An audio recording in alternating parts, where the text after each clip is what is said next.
Yesterday, Owen Chapman wowed the crowd with his melting xylophone in his performance, The Icebreaker. A musical instrument made from frozen piezo microphones sounds totally changed as the ice melts. I'm working with small microphones frozen into different shapes of ice, and I use those as a source of making sounds, which are then routed through a system which can generate all sorts of other types of noise. And I move through the installation singing and talking, and there's projection behind me that lights the whole thing up and also provides a narrative. I'm still absorbing it, but I think it's a really unique way of creating sound and sound art, and it's so relevant to our society and the environment. So it's an interesting way of looking at our environment. Another inspiring event from yesterday, the Age of Open Access, New Paradigm for Universities and Researchers, featured panel debate and discussion with John Willinsky, Michael Geist, Heather Joseph, and Gerald Beasley about the challenges universities and their researchers are facing to promote greater accessibility to research in an age where anything and everything is posted online. The event that I've just been attending is on open access and copyright. This is a particularly important issue for Canadian scholars, and what makes it perhaps more important than the public realizes is that it cuts to the very heart of what we do.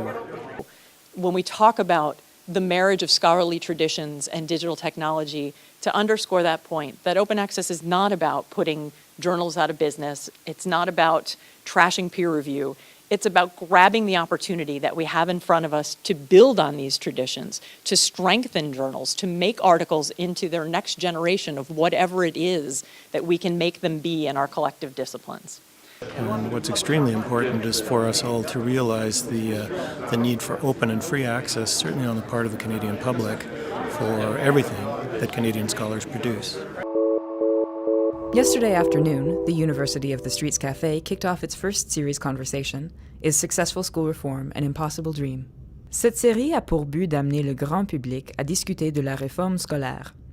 On y parle du rôle des universitaires dans les recherches basées dans la communauté et aussi du contrat social entre l'université et la société. Cette série offre aux participants du congrès la chance d'explorer les quartiers de Montréal pour avoir des conversations avec des vrais Montréalais. Philosopher and political theorist Mark Kingwell discussed the future of democracy and explored the inherent tension between the giving of democracy and the gift that it delivers at this big thinking event. So one of the common examples of a race to the bottom is larger cars, SUVs, a very common example. So I get an SUV because I like to feel more secure when I'm driving compared to the smaller car I had before. I'm higher up and I've got more car around me. Now you have an incentive to follow the same logic and get an even larger car than mine. And then I have a new incentive to get a larger car than the one I already have, and so on and so on. At each moment, of course, the gain we get pursuing safety or comfort is threatened by the overall race to larger and more dangerous cars filling the roads. If we're living in the conditions whereby personal interest has triumphed over collective good, how is this epiphany going to happen? What are the mechanisms which will encourage this as opposed to wishful thinking? I have in my mind lately a line from Don DeLillo's novel Falling Man, where he says, "The world changes first in the mind of the person who wants to change the world." And I think there's no better way to characterize the mechanism of changing your mind as that changing your mind is changing the world. The Association of Canadian Deans of Education celebrated the launch of the Accord on Indigenous Education, whose vision is that Indigenous identities, cultures, languages, values, ways of knowing, and knowledge systems will flourish in all Canadian learning settings. It was wonderful to be hosted here on traditional Mohawk territory and also hosted by Concordia University. And we're just very honored to witness the signing of the Accord. It's a tremendous day in history for all faculties of education, but ultimately the effect will be felt in schools and communities across the country as the implementation unfolds before us in the years to come. It's been, I think, a long time in coming, and in that sense it's much more welcome. Émotionnellement, c'était touchant. J'ai bien aimé, mais en même temps, c'est tellement important d'avoir un accord, puis de le faire présenter d'une façon publique, devant le monde.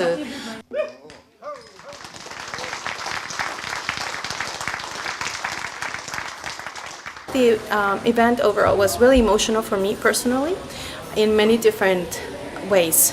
As an Aboriginal woman and as an Aboriginal faculty at the University of Victoria, it was a privilege to witness this, and I think that as a witness I also have a responsibility to enact this. Est-ce que ça va avoir des changements immédiats ou dans le futur proche? Je peux pas répondre, mais en même temps, il faut le voir comme une invitation. I'm very hopeful about what it will change. I hope it will change many things, curriculum, practices in the classroom, but ultimately to trickle down into the schools to have reconciliation between non-Indigenous and Indigenous students, and also just to have Indigenous wisdom and knowledge included alongside European knowledge and systems in the school system. Ne manquez pas demain soir la performance du groupe Women with Kitchen Appliances pendant la réception à la galerie Leonard et Bina Ellen.